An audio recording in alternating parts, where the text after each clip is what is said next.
60 साल से हम लोग यहाँ इन्वॉल्व हैं। इंद्रप्रस्थ के नाम से मेरा फर्म है। इंद्रप्रस्थ के नाम से मेरा फर्म है। मेरे को अपना कारीगर लोग को बैठाने के लिए 39 विजुअल स्ट्रीट में एक मकान की आवश्यकता थी, तो मकान मैंने लिया यहाँ। मकान लेने के बाद में समझ लीजिए इतनी बड़ी राजनीतिक, इतना बड़ा ये लफड़ा, ऑलरेडी प्लानिंग थी, पहले से ही प्लानिंग थी कि एक व्यापारी को किस तरह से आप गुमराह कर सक रहे हो। वो मकान परचेज किया गया, पहले 4th फ्लोर टेनेंसी के रूप में लिया गया था और ये कहा गया था कि 6 महीने के अंदर में ऑलरेडी उसको सीसी करवा दी जाएगी। 6 महीना वेट किए, फिर उस बिल्डिंग का as per plan 1st, 2nd, 3rd जो पार्ट था विथ पार्किंग वो परचेज किया गया। परचेज करने के बाद में जो लैंड लेडी है, अच्छा संपर्क था, उसको 30 लाख रुपया गहना भी दिया गया था। ये आदान प्रदान होते होते अचानक पुलिस का रोल और लोकल काउंसिलर हैं या जो नेता हैं उनका दबाव इतना बढ़ गया कि उनकी बराबर कंप्लीटली पैसों की डिमांड, ये वो। अब यहाँ से मेन लड़ाई शुरू हुई। एक पोक्सो केस दिया गया था। मेन अभी मेरा बोलने का मतलब सिर्फ इतना है कि 5 जुलाई को 2018 को एक पोक्सो केस दिया गया था। एक 64/18 एफआईआर हुई थी मारापीटी की। आज माननीय अदालत ने दोनों केस को खत्म करके मेरे को बाइज्जत बरी किया है। मेन कॉन्फ्रेंस करने का रीजन सिर्फ इतना ही था। आपको कागज में क्या लिखा, अदालत ने आपको क्या कहा? अदालत ने ये कहा कि ये पर्टिकुलर जो मामला है ये यहाँ पे अदालत ने पूरा बाइज्जत बरी किया। ये उसका ऑर्डर की कॉपी है। एक मारापीटी का केस था, उस केस को भी खत्म किया गया है और माननीय अदालत का जो ऑर्डर हुआ है उसमें 2-3 विषय पे विशेष खास टिप्पणी की गई है कि जिस लेडीज ने मेरे को पॉक्सो केस दिया है, she is already accused on human trafficking.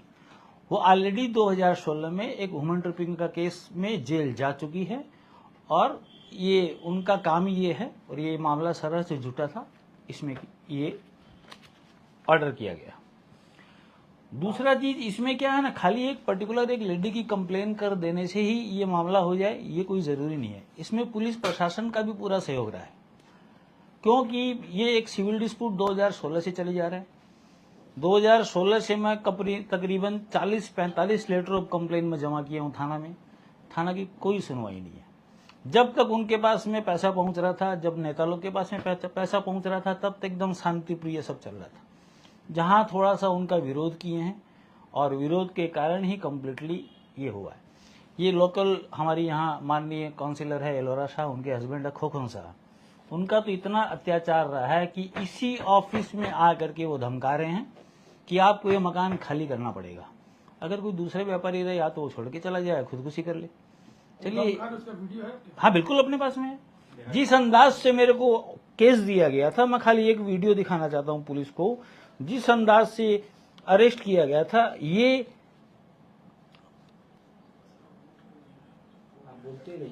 जिस अंदाज से अरेस्ट किया गया था, पॉक्सो में कहा जा रहा है कि एक मैं लड़की को मिस्ड कॉल मारता था। ये देखिए, कोई लेडीज पुलिस नहीं है और जो थाना का जो कांस्टेबल है इस वीडियो बना के पूरा कंप्लीटली सोशल में वायरल किया है। कोई एक लेडीज पुलिस नहीं है और आईओ जोर जबरदस्ती ये अरेस्ट किया गया। दूसरी चीज, मेरे को अरेस्ट किया गया था रात को 11:40 पे और पॉक्सो की एफआईआर हो रही है दूसरे दिन सुबह 2:20 पे। ये जोड़ावान थाना था। माननीय अदालत ने इसको नोट किया है कि जो लेडी कंप्लेन कर रही है वो शिक्षित नहीं है, वो सिर्फ हिंदी में साइन करना जानती है और मेरे को अरेस्ट किया गया है रात को लगभग 11:40 में। दूसरे दिन सुबह 2:20 पे इसकी कंप्लेन हो रही है थाना में और वो भी एक इंग्लिश में ये लिखा हुआ लेटर है। तो बिना पुलिस की सहमति के बगैर ये लेटर ऑफ कंप्लेन जमा हो नहीं सकता है।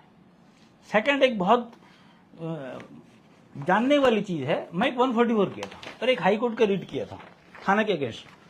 तो हाईकोर्ट रीट में एक पुलिस ने उस समय ओसी थे अपने सरल मित्रा और आईओ थे अमितेश वाला, उन्होंने एक रिपोर्ट बनाई है, पुलिस एक सबमिट की है हाईकोर्ट में कि मैं लेक टाउन रहता हूं, ये तो मैंने व्यापार के लिए पूरा मकान खरीदा है वो जो लेडी है जिससे मैं मकान खरीदा हूँ, राजमुनि सिंह, वो already 12 number 16 number 12 number DC Mitra lane, Bina street, वहां रह रही है।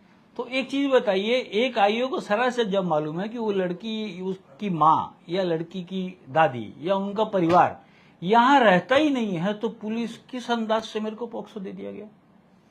सेकंड चीज, मैं आपको 3 तारीख की घटना बताता हूं। मेरा सामने वाला फ्लैट दखल कर लिया गया था उसी दिन।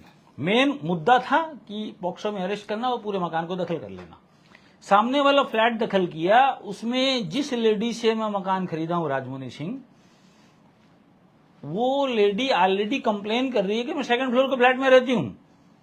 और एक दिन पहले एक कंप्लेन जमा हुआ था मेरे भाड़ेती की तरफ से कि भैया मैं सेकंड फ्लोर में रह रहा हूं और मेरे स्टाफ को ये लोग परेशान कर रहे हैं। पुलिस को मालूम नहीं है कि सेकंड फ्लोर में कौन रह रहा है कौन नहीं रह रहा है।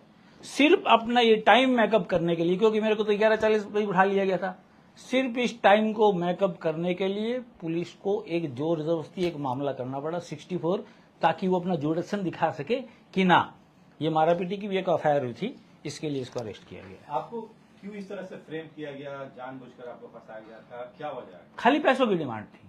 ऐसा कौन लेता था? पुलिस, नेता? नेताजी जो हैं उनका कंप्लीटली यहाँ पे, उनकी रिकॉर्डिंग सुनाता हूं मैं, उनकी कंप्लीटली यहाँ पे है, आप पैसा नहीं देंगे तो आप बिल्डिंग के अंदर में घुस नहीं सकेंगे।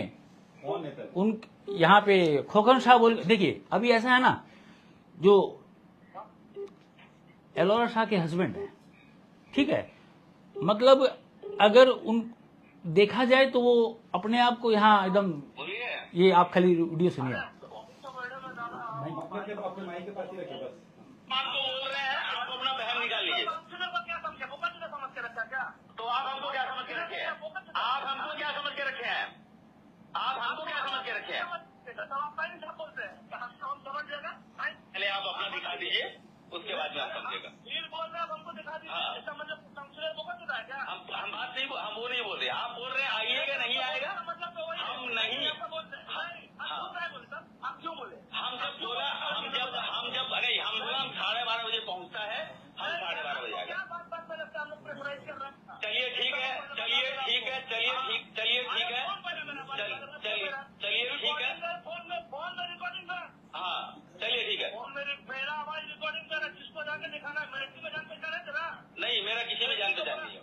मिलिट्री को बुला के जाना, पुलिस मेरा कुछ छान नहीं उखाड़ न सके, कम से कम बोल दे रहा। चलिए ठीक है,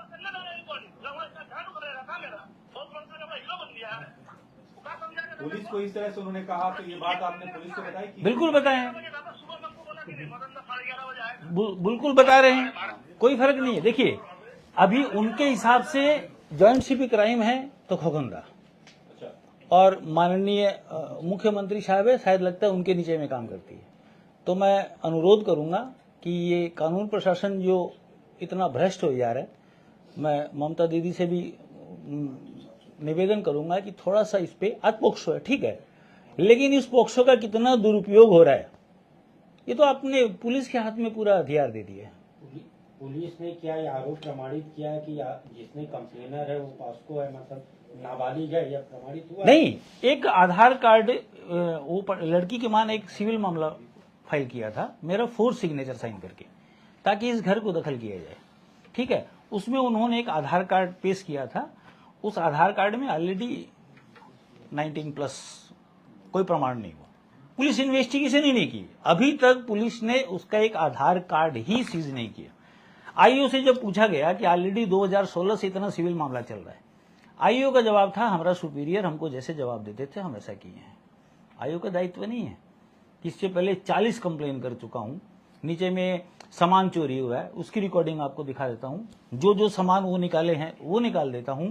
जिस दिन आईओ, एक्चुअली 3 तारीख को मेरे को यहाँ पे लॉक कर दिया गया था, यहाँ बैठ के इसी टेबल में जॉइंट सीपी क्राइम को मैं फोन कर रहा हूँ, क्योंकि मेरे को बाहर निकलने नहीं दिया जा रहा है। लास्ट में 6 तारीख को पुलिस ताला तोड़ करके मेरे अंदर में इस ऑफिस में घुसी है। और एक चीज, जिस दिन मेरे को अरेस्ट किया गया था उस दिन ये ऑफिस है, ये वही ऑफिस है, ये सेम ऑफिस है, इसी ऑफिस से मेरे को अरेस्ट किया गया। पुलिस इस ऑफिस को सील कर रही है, कोई सीजर लिस्ट नहीं है, और मेरे को 6 महीने के बाद में इस ऑफिस की चाबी दी गई है। उस समय क्या है कि लाइट बंद, मतलब मेन बंद कर दिया गया था। पूरी रिकॉर्डिंग ऐसे कैसे सलामत रही है। पूरा का पूरा ऑफिस का सामान, एक सामान मेरा ऑफिस में नहीं बचा है। लेकिन मजबूरी है, सामने केस है। जब तक केस खत्म नहीं हो रहा, आज 8 साल बाद में पहली बार मैं इस ऑफिस में एंटर किया हूँ। 8 साल के बाद में। चाबी मेरे को 6 महीने के बाद में।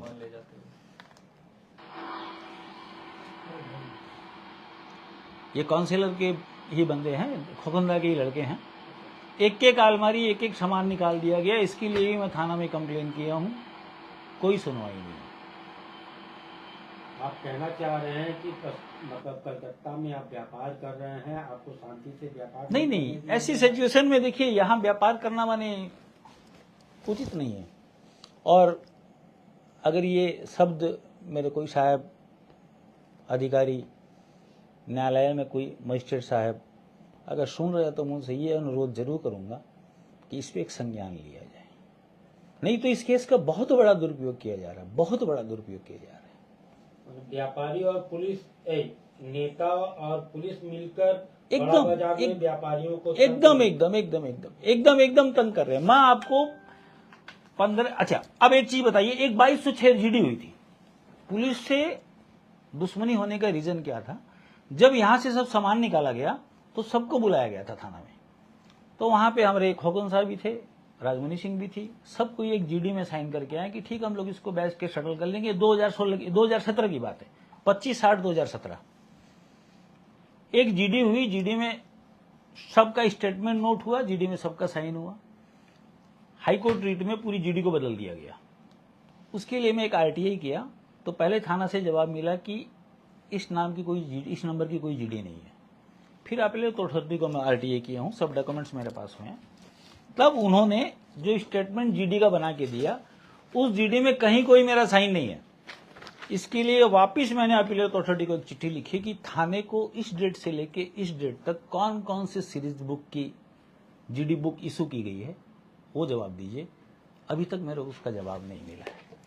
ये 14 जीडी है, 14 जीडी के बावजूद भी अभी तक उस जीडी का कोई ब्यौरा नहीं है जिस जीडी में मेरा साइन था।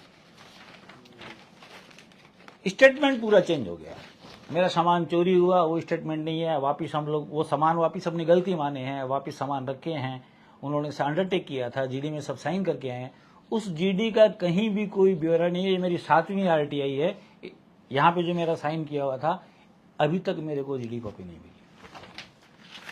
पुलिस की नाराजगी का सबसे बड़ा रीजन था, जब मैं ये मकान खरीदा हूं, ऑलरेडी 2015 में इस बिल्डिंग में राजमणि सिंह के ऊपर में एक 401 का केएमसी का मामला चल रहा है। अगर 144 कर रहा हूं तो पुलिस का दायित्व बनता है कम से कम जानने का कि आप जो पार्ट खरीद रहे हो या जो पार्ट आप टेनेंट में लिए हो, ऑलरेडी उसमें केस है। कोई जानकारी नहीं, कोई जानकारी नहीं। जब मेरे को लगा कि 6 महीने में सीसी होने की बात थी, अभी तक सीसी नहीं हो रहा, तो मैं खुद कारपोरेशन कोर्ट में साक्षी देने गया हूं। मेरी साक्षी अलाउ भी हुई है और माननीय अदालत ने 4th और 5th फ्लोर को डिमोलिश करने का आदेश दिया। इस आदेश को उन्होंने चुनौती दी थी सेशन कोर्ट में। सेशन कोर्ट में भी मैं अपीयर हुआ हूं। सेशन कोर्ट में सिर्फ जो लेडी है उसकी उम्र को देखते हुए जो 2 साल की सजा है उसको माफ किया गया है, बट 50,000 पेनल्टी और डिमोलिश को बरकरार रखा गया है। और 100 रुपीज पर डे के हिसाब से जब से आपको 401 का नोटिस मिला है तब से आपको ये पेनल्टी देनी पड़ेगी। ये ऑर्डर हुआ है। इस ऑर्डर को मैं कलकत्ता कारपोरेशन में भी फॉरवर्ड किया हूं कि सर अगर ये 4th और 5th अनलीगल है तो इसको तोड़ दिया जाए, क्योंकि ऑलरेडी मैं 1, 2, 3 ज्वेलरी का व्यापार कर रहा हूं। ऑलरेडी वैल्यूएबल सामान रहता है। मैं नहीं चाहता हूं मकान में कोई रिस्क है, इसको तोड़ दिया। टिल अभी तक 107 पेज का केएमसी का ऑर्डर है। इस ऑर्डर में राजीव साहू बोल करके यहाँ पे एक थे, उन्होंने वहां पे साक्ष्य में लिखा है कि 4th फ्लोर में विनोद कुमार जालान माने representative person of Rajmani Singh, वो 4th फ्लोर में रह रहे हैं। तब माननीय अदालत ने मैंने अपना बिल दिखाया कि सरासर गलत बोल रहे हैं। ये बोल करके पुलिस से एक दुश्मनी। अगर सही बात को रिप्रेजेंट करना अगर अन्याय है तो फिलहाल अभी आप सरकार से और तमाम प्रेस चैनल के सामने आप बैठे हैं, अभी आप क्या कहना चाहते हैं और सरकार से कुछ अनुरोध करना चाहते हैं? प्रेस कॉन्फ्रेंस करने का मकसद क्या है? मकसद यह है, जिस दिन मैं अरेस्ट हुआ था ये थाना वालों ने ही मिल करके, थाने के जितने भी लोग, ये कांस्टेबल थे ना, और राजमुनि सिंह के जितने भी जान पहचान वाले थे, उन्होंने जानबूझ के इस वीडियो को बना करके वायरल किया था।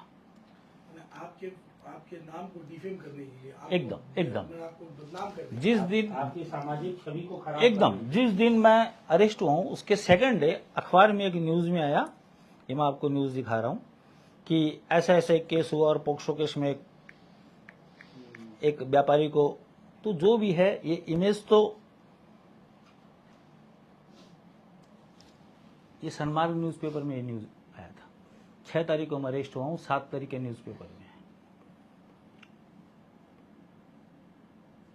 आपको जब पॉस्को केस में एक्ट में आपको अरेस्ट किया गया तो क्या उन लोगों ने प्रूव कर पाया? नहीं। तो कितने दिन ये केस चला? मुकदमा 8 साल। 8 साल तक आप लॉकअप में थे? नहीं, 52 दिन में जेल में था। 52 दिन में जेल में था। हाई कोर्ट से मेरी बेल हुई थी। बेल होने के बाद में एक कंडीशन लगा दिया गया था कि जब तक ये केस खत्म नहीं होता है आपको थाने में एक बार हाजिरा देना पड़ेगा, और टिल वो हाजिरा भी किसी पनिशमेंट से कम नहीं है, वो हाजिरा भी एक पनिशमेंट से कम नहीं है। एक डायरी में हाजिरा लगाने का तो पहले तो आप 1.5 घंटा बैठिए, फिर आईओ साहब की उनकी जो भी ऑन ड्यूटी है उनकी आप जरूरत पूरी कीजिए, उसके बाद में आपको छोड़ा। किस तरह की जरूरत? सब जरूरत, सब टाइप की जरूरत। पहले पैसा उसके बाद में बात।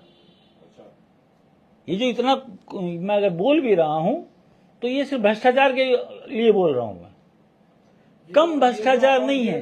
पुलिस प्रशासन में जो भ्रष्टाचार है कम नहीं है। आरोप है ये जो आप आरोप लगा रहे हैं हाँ। कि पुलिस को देखो, उसके पैसे को जरूरत को पूरा करो, हाँ। ये बहुत संगीन आरोप है। क्या आप वाकई में आपके संग में ये सब कुछ हुआ है? ये हुआ है तभी तो आप जो है अपना खरखसा मिटा रहे जी हैं। नहीं, मैं आपको जो भी बोल रहा हूँ आपको एक एक डॉक्यूमेंट्री प्रूव करके बोल रहा हूँ मैं। एक एफआईआर हुई थी 149, सामने वाला घर दखल हुआ, टिल अभी तक कुछ कार्रवाई नहीं हुई। जोड़ाबांध थाना कोई सुनवाई नहीं कर रहा है। मेरे कस्टडी पीरियड में कोर्ट में उन्होंने फोर्ज डॉक्यूमेंट जमा करके घर दखल करने के लिए इंजंक्शन लिया, उसके लिए बाध्य होकर मेरे को हेयर स्ट्रीट थाना में कंप्लेन करनी पड़ी। आज मेरी 3 हेयर स्ट्रीट थाना में एफआईआर है 467 468 की। 8 महीने के बाद में तो मेरे को 91 का कंप्लायंस मिल रहा है सर। हाँ जी, लेकिन ये थाना तो आपको पड़ता है ये जो एकदम। लेकिन आपका हेयर स्ट्रीट इसलिए पड़े कि यहाँ थाना कोई सुनवाई नहीं कर रहा था। इन्होंने कुछ फोर्ज डॉक्यूमेंट्स कोर्ट में जमा किए थे। ये 328 एफआईआर कोर्ट में इन्होंने कुछ फोर्ज डॉक्यूमेंट जमा किए थे कि तो ये मैंने आप बातें कह रहे हैं आईओ ने या थाने को ओसी ने किया, तो क्या चूंकि आपके पास लीगल बहुत सारे पेपर हैं तो ऑफिसर्स के खिलाफ आप पीआईएल करेंगे क्या? बिल्कुल करूंगा, बिल्कुल करूंगा।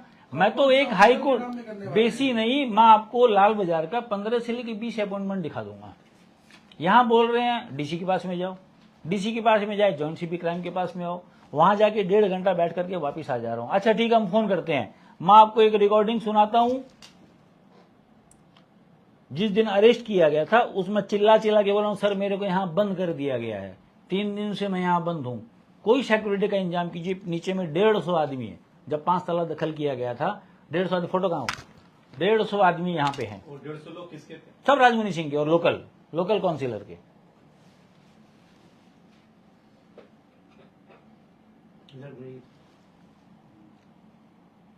ये 5th फ्लोर की नहीं, ये ग्राउंड फ्लोर में जब दखल करने का प्रोग्राम था तब मेरा सब सामान निकाला जा रहा है, वो लोग सामान अपना अंदर डाल रहे तो हैं। आपका सामान निकाला गया, हुआ क्या? कुछ नहीं हुआ।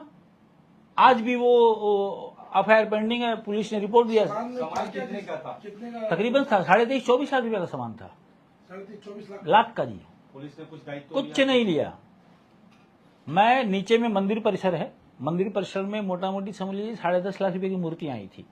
वो मूर्ति यहाँ से उठा करके ले जा रहे हैं, उस मूर्ति को बेच दिया गया है, उसके लिए भी कंप्लेन की गई। टिल आज तक उस पर कोई कार्रवाई नहीं है। मूर्ति क्या चीज की बनी हुई थी? ब्लैक स्टोन की। आखिर पुलिस ब्लैक स्टोन, ये देखिए इस ऑफिस में आकर के खोकन बाबू है। कौन है खोकन बाबू? ये खोकन सा, हाँ जी, हाँ ये जी, टी-शर्ट जिन्होंने पहना है। हाँ जी। अच्छा, इधर भी दिखा। या तो आप 50 लाख रुपए की डिमांड उनकी पूरी कीजिए, नहीं तो आपको मकान से बाहर निकलना पड़ेगा। तो आपको लग रहा है ये राजमुनि सिंह और खोकन शाह ये पुलिस सबको एकदम सब मिल करके। तो क्या आप ये मानते हैं कि पश्चिम बंगाल में कोलकाता महानगर अब व्यापारियों के लिए सुरक्षित नहीं है? नहीं, बिल्कुल सुरक्षित नहीं है।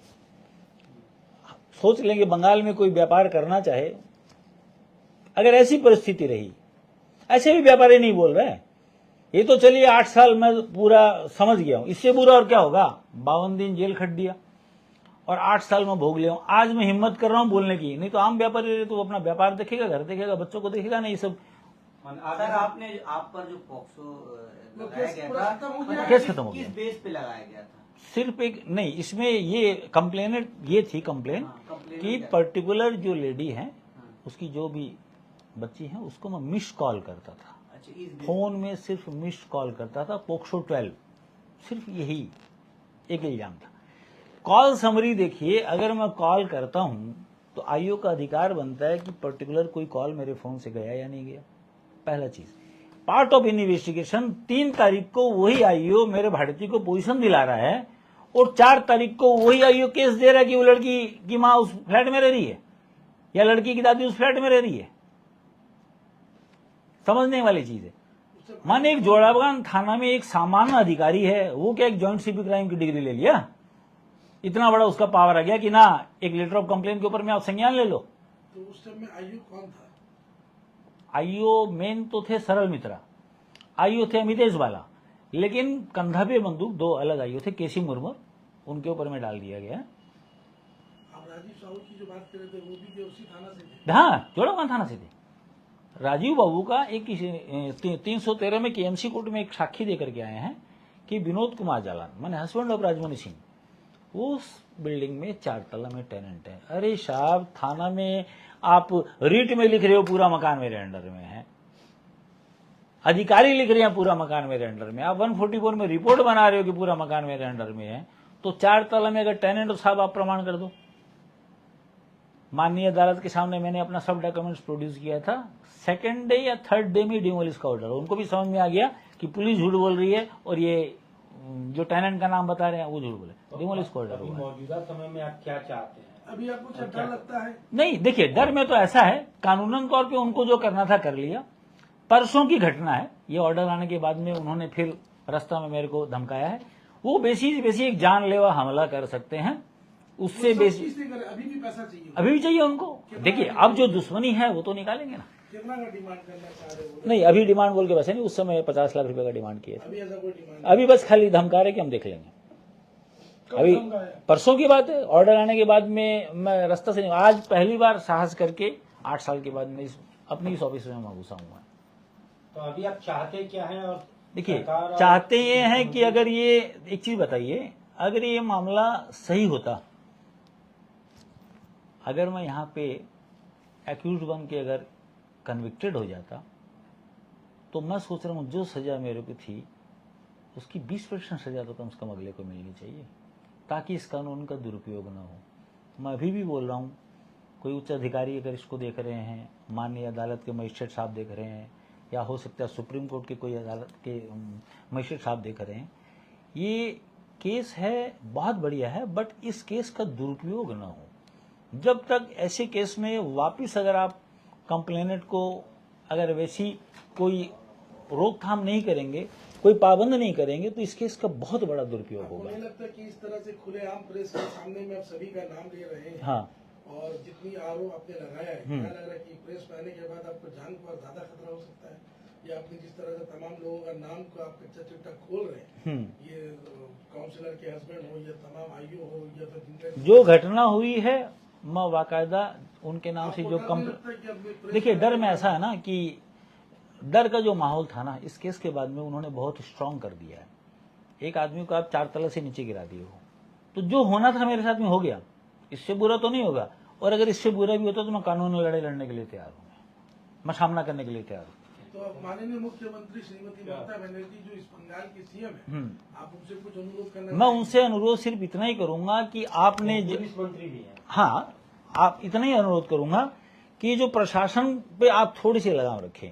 प्रशासन जो लगातार जो भ्रष्टाचार कर रहा है, हो सकता है आपकी जानकारी में नहीं हो, लेकिन इसका बहुत बड़ा दुरुपयोग हो रहा है, और कम से कम इसमें कम से कम ऐसा कोई संज्ञान ले, और थोड़ी सी पाबंदी थाने पे रखनी जरूरी है कि मैं कंटिन्यू 140 कंप्लेन कर लिया, उसके बावजूद एफआईआर नहीं हुई, और एक लेडी ने 3 घंटे के अंदर में एक मारापीटी का केस भी हो गया, तो ये जो थाना की जो मिली भगत है, जो नेता लोग आपने जो बढ़ावा दे के रखा है, इसमें कम से कम उनको आप पाबंद करें, मैं इतना ही कहूंगा। धन्यवाद।